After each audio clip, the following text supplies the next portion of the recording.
Saya memberikan apresiasi kepada Kementerian Tenaga Kerja yang juga sigap. Tetapi perlu digarisbawahi Pak Menteri, yang perusahaan yang PHK hari ini itu bukan cuma Sritek. Jadi supporting yang sama juga harus diberikan kepada perusahaan-perusahaan lain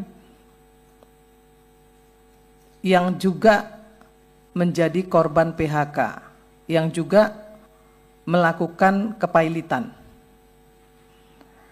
Tapi saya terus terang hari ini merasa sangat sedih sekali ketika saya melihat paparan dari Pak Menteri Tenaga Kerja. Di sini disampaikan bahwa uang pesangon, uang penghargaan masa kerja dan lain-lain itu akan terhutang dan akan dibayar dari hasil penjualan aset. Itu lagu lama, memang seharusnya begitu. Tapi kurator memang seperti itu kelakuannya. Perusahaan juga seperti itu kelakuannya.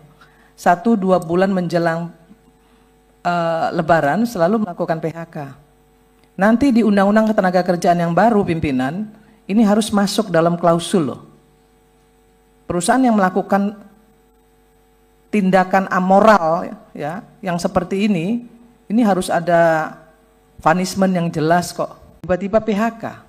Ini kelakuan ini udah bertahun-tahun terjadi begini dan terjadi pembiaran ini. Kalau menurut saya ini Kementerian Tenaga Kerja harus hadir ini untuk masalah ini. THR 2025 terhutang akan dibayarkan dari hasil penjualan aset. Pak Menteri tahu nggak sih kalau sebenarnya Sritek itu punya anak perusahaan 11, ada 11 perusahaan. Ya. Dan saya mendengar dari kurator bahkan ada anak perusahaan Sritek yang juga menagih hutangnya kepada Sritek. Yang bangkrut, yang pilot ini. Artinya Sritek ini nggak bertanggung jawab dengan pekerjanya dan melimpahkan tanggung jawabnya kepada pemerintah. Ini kurang ajar ini perusahaan. Dari 11 perusahaan itu harusnya dia bisa memberikan THR kepada pekerja yang ter-PHK. Dari 11 perusahaan yang lain, realokasikan anggarannya. Jangan semua ditimpahkan kepada pemerintah. Jangan mentang-mentang pemerintah mensupporting sedemikian besar karena Sritek ini punya pekerja yang besar dan dianggap menjadi aset nasional, terus semuanya diserahin kepada pemerintah. Ngemplang pajak, pinjem uang segitu besar, perusahaannya juga banyak, tapi nggak mau bayar uang THR. Kan ada perusahaannya yang lain yang bisa dimintai pertanggungjawaban untuk bisa bagi-bagi THR. Kenapa semuanya harus diserahkan kepada pemerintah? Kan ini nggak benar ini. Ini Pak Wamen ini yang bolak-balik ke sana itu tekankan kepada perusahaan. Jangan merugikan pemerintah.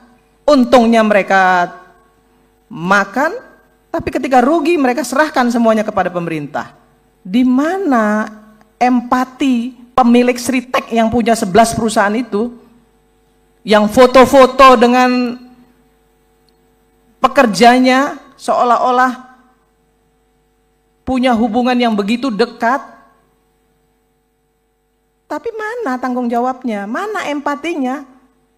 Kok Sriteknya enak-enakan, ongkang-ongkang? 11 loh perusahaannya, bahkan saya baca nih ya, kurator menyatakan bahwa ada anak perusahaan Sritek yang ikut nagih ke Sritek. Artinya kan mereka masih punya uang.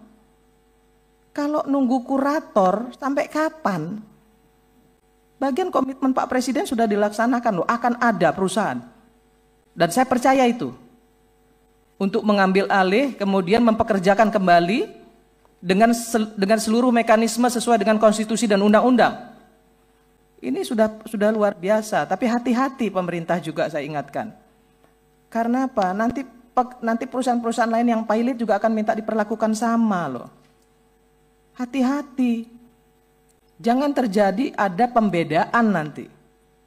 Dan pemerintah, Seku Menteri Tenaga Kerja juga harus hati-hati juga. Kenapa maraknya PHK perusahaan-perusahaan kita yang pilot ini kenapa? Tolong diinvestigasi.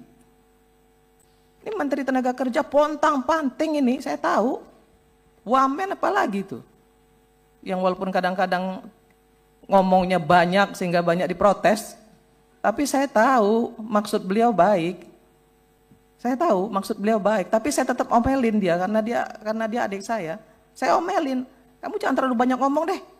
Nanti kamu loh yang yang dapat resikonya. Walaupun saya tahu niatnya baik untuk sebagai pertanggungjawaban pemerintah. Dia nggak ingin pemerintah itu dianggap tidak melaksanakan fungsi dan tugasnya dengan baik.